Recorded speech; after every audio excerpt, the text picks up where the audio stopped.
follows an extract from my book Fête Fatale, available from Amazon. Chapter 20, Part 2. I wasn't sure myself until I spoke to Beth yesterday, said James. She'd already guessed and then used her devious skills to get the hard evidence that I needed. Forbes excelled himself and drove away back to his petri dishes with the thrill of the chase in his heart. All he had to do was to match a sample to one taken from under John's fingernails, which he easily managed, with a little sanctioned overtime. You solved it, Beth. You explain it. Feeling that he'd done his bit, he sat back in his chair and munched away at a replenished plate of tea cakes. We kept on getting stuck because we only ever looked as far back as the day of the fête. I've always doubted that Conrad was guilty. He really is just a likeable gent who strayed over the edge of the law because he was a bit too good with numbers, said Beth. The full meaning of her words sank in as the group realised the implication of what she'd just said. So it really was Jean, said Henrietta. Yes, I'm afraid so, and you were the one who exposed her.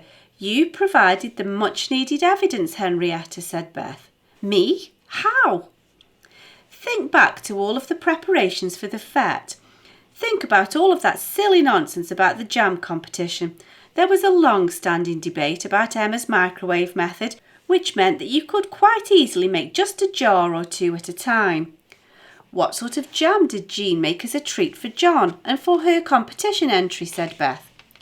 Rhubarb and rose petal jam, explained Eileen. What better thing to hide the foxglove leaves in? The sugar would hide most of the bitter taste, and if you found a bit of a petal or leaf, what of it, said Beth. It would be quite easy to pretend it was all from the same batch. Instead, there was a batch made by the traditional method and an extra jar or two just for John. I said that it tasted horrid, said Henrietta. Oh my goodness, I ate the poisoned jam. The horror of what she'd inadvertently done struck her and her eyes pricked with tears. Without guarding her reaction, she instinctively turned to Maddox and cried on his shoulder. It was difficult to choose which was his overriding emotion, concern at horror at the close call she'd had, or joy at being singled out to comfort her in her time of need. A little taste wouldn't have harmed you, said Dr. Wainwright. But it does explain her reaction, doesn't it? No wonder she tipped it immediately down the sink, said Emma. And this is where Beth's crafty nature comes into play. Without it, we'd hardly have a case, but now it's signed and sealed, said James. Jean made a great show of blaming herself for giving John the jam and causing his death. Maybe there was a shadow of remorse there, but we dismissed it on the grounds of Jean overreacting, said Beth. I'd a good idea that Jean was to blame, and once I'd realised that the poison was in the jam, I knew that I needed to get the jam jars in the hope that any evidence of containing poison wasn't completely washed away. I needed to act quickly because I knew that, if it matched the poisonous contents of John's stomach, we'd have the evidence we needed. It was just lucky that there was enough of a trace of the noxious jam left under the ridges where the lid screws onto the jar. The fact that John still had the remains of his breakfast under his fingernails proved the case still further. I can't believe that she kept the jam, said Emma. She said she felt it was responsible for John's death and nobody believed her, and the evidence was still in her fridge. It was effective too, said Wainwright. In the presence of sugar, digitoxin produces an insulin release. As well as resulting in the expected heart attack, it may well have also induced a diabetic episode. By putting the poisonous plants in a jar of sugary jam, Jean not only disguised the horrid taste of the foxglove leaves, she unwittingly made it twice as potent. It was probably only John's moderation that minimised the effects and made some delay in its success. But why did she do it? I know you say that they'd had a rough patch, but they were still very rich, said Eileen. The others joined her in her question. My dear ladies, you can never know the poison that entered her soul, said James.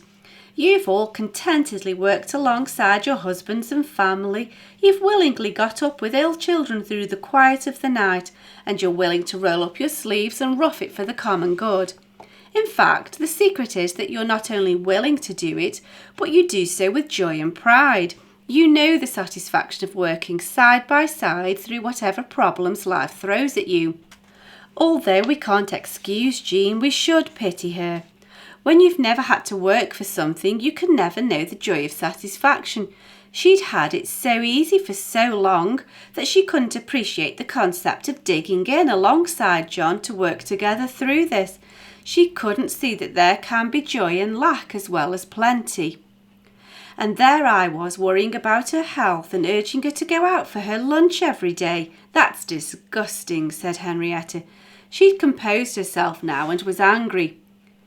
So it really was as base as that. She killed him for the money. How boringly predictable, said May. I'm afraid that most crime is, said James. Hang on just a minute. You've been having your fun and playing with us, haven't you, Inspector James, said May. You brought Conrad in for questioning just to throw us off the scent. Benedict had the decency to at least look a little sheepish. You must forgive my foibles. I did have a genuine reason, but I'll grant you that it was at the back of my mind. I didn't want to raise the alarm by bringing Jean in cuffed and under arrest until Forbes had clarified his results. Conrad was coming to help us with the business of these foreign heavies. All of that was real enough, and the chaps at HQ wanted some extra details for their own reference. I also knew that Jean wouldn't be unduly worried if Conrad came in first. I included the female officer to add a hint of pathos. She'd think that she was coming to the station as the grieving widow, and she willingly adopted that role. You and Beth have alarmingly devious natures. I don't feel safe at all, said Drew. We did think that some of the Greek undesirables had come to sort John out, and we considered it likely that Conrad was in collusion with them. As it happens, the couple staying at the Raven were in England visiting their son. He's studying cello at the RNCM. They really were tourists and were genuinely thrilled to be experiencing British rural festivity at first hand. Once I knew that it was likely that Conrad really was honourable, despite his previous accounting tendencies, I called him in to ask if he could shed light on these characters. That way at least I could update my colleagues back at HQ, said James. So where is Jean now? What will happen to her? Asked Henrietta. She's being transferred to the cells in Whitchurch until her case is heard. There's little doubt that she'll be convicted. It's a strong case against her. There was enough of a trace of the stuff in the jar to match what John had under his fingernails from his breakfast and in the lining of his stomach, said James. Right from the start, everybody told me that she wasn't a particularly nice lady. She was pretty harsh when I first started cleaning for her. As time went on, I thought a little better of her, and people said that she wasn't so bad once you got to know her. When John died, I saw a lot of her, and I became genuinely fond of her. I guess she could be nice when it suited her and when things were going her way. That's no good at all, though, is it? We were right in the first place. She really is a nasty piece of work, said Henrietta. The new school year was due to start, and Primrose would be attending just 3 mornings a week. She was very proud of her new school uniform. Over the next few days, Beth put her networking skills to a more wholesome cause. Toby's street credibility needed a little help, and she knew just who to ask to deal with it. On the first morning of term, Henrietta didn't walk Toby to school, but accompanied Emma and Nathaniel, who were taking Primrose to her first morning there. The usual group of boys were looking at Henrietta and wondering where Toby was when a police car with sirens blazing pulled up outside the school gates. Sergeant Maddox stepped out of the driver's door and made a great show of opening the rear passenger door and escorting Toby to the entrance.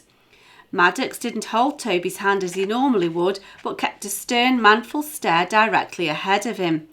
The other boys were in awe as Toby made his way to the entrance. His kudos wasn't harmed by the fact that a little girl with curly blonde hair ran to greet him and gave him a hug as huge as her little arms could manage. It wasn't until Maddox, Henrietta, Emma and Nathaniel were safely out of sight that they all fell about laughing. "Can I give you a lift home, Henrietta? I can leave the sirens off if you prefer it." For the full book of Fête Fatale, available in paperback or as an ebook, follow the link in the cards in the description box or find details on my website at sharonbill.com. Thanks for listening.